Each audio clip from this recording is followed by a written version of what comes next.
Smoking causes cancer, smoking kills. புகைப்பிடித்தல் புற்றுநோயை உண்டாக்கும் மற்றும் உயிரை கொல்லும். Consumption of alcohol is injurious to health. மது அருந்துதல் உடல் நலத்திற்கு கேடு. Be safe, don't drink and drive. பாதுகாப்பாக இருப்பீர், மது அருந்திவிட்டு வாகனம் ஓட்டாதீர்.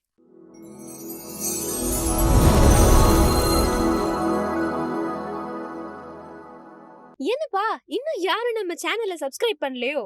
கீழே இருக்க சப்ஸ்கிரைப் அண்ட் பெல் பட்டனை கிளிக் பண்ணிக்கோங்க.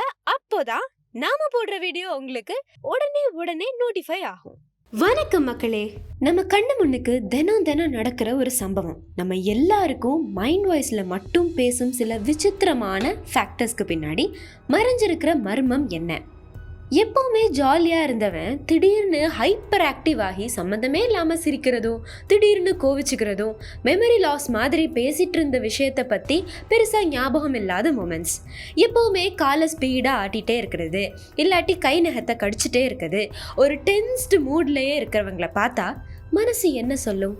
ரெண்டாவது, ஒரு ஃப்ரெண்ட்ஸ் செட்டாக வெளியே போனால் அடிக்கடி மச்சி ஒரு 10 நிமிஷத்தில் வர்றேன்னு போனவன் திரும்ப வரும்போது எக்ஸ்ட்ரா ஹைப்பராகவும் ஒரு மாதிரி லைட்டாக ஸ்மெல் வர அந்த சினாரியோ.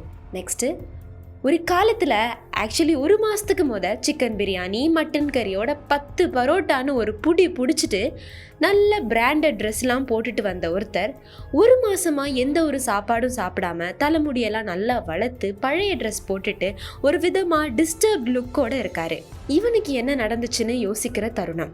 நாலாவது, எந்த விதமான ஹெல்த் இஷ்யூஸும் இல்லாத ஒருத்தரோட ஹெல்த், அதுவும் ஒரு 16 வயசு பசங்களுக்கு high pressure, nose bleeds and allergy சிம்டம்ஸோட ரெட் மார்க்ஸ் உடம்பு ஃபுல்லாக வந்தா என்ன சொல்றது? அஞ்சாவது, எப்பவுமே கை நீட்டி காசு கேட்காதவன் திடீர்னு ஒரு நாள் மச்சி எனக்கு ஒரு 1000 ரூபா கடன் தருவியா அப்படின்னு கேட்டுட்டு அப்புறமா கிளாஸ்ல இருக்க எல்லார்கிட்டையும் கடன் வாங்கி ஓவர் நைட் திருடன் ஆகிற அந்த தருணம்.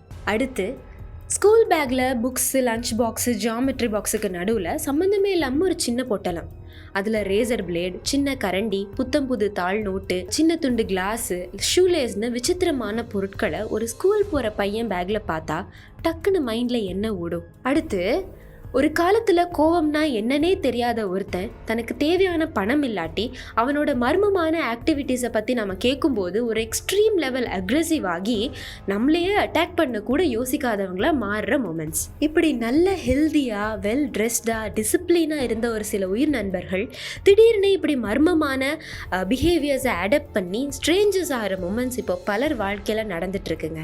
இந்த மர்மமான பிஹேவியர்ஸ்க்கு பின்னாடி இருக்க காரணம் என்னன்னு தெரியுமா? Drug addiction. போதை பொருளுக்கு அடிமையாகி தன்னைத்தானே மறந்து தன்னோட எல்லையை மீறி வாழ்க்கையை வாழ்ற நபர்கள் இவங்க.